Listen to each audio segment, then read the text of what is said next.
Elizabeth, weet Simone ons doen die nuus vandag? Ja, onthou jy nie sy het jou gevra want hulle is baie besig met hulle movie.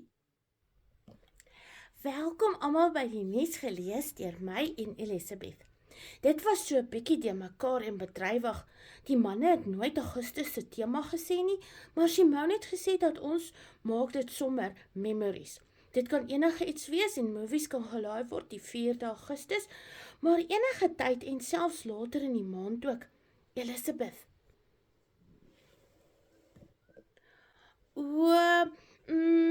Wat ons gemaak het in Julie, ons uitrustings vir Show Els en julle het alreeds daardie movie gekoop.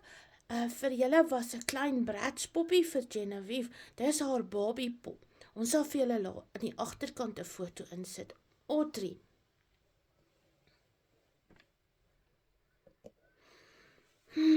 Tema vir die 1 September is lente of 'n mooi rokkie met 'n mooi blomme motief.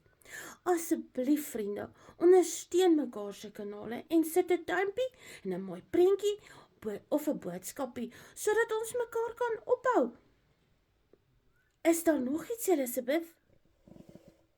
Nee. Ja, Gina het ook popnuus van Rainbow Highs en Bratz en vele meer.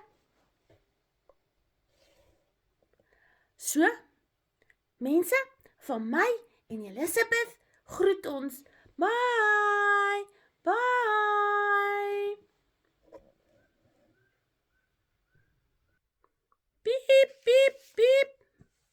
Audrey, dink jy die groot meisie sal dink dat ons die popnuus nogal oulik aangebied het? Los 'n comment en wat dink julle wat het die meisies aangebied? Bye!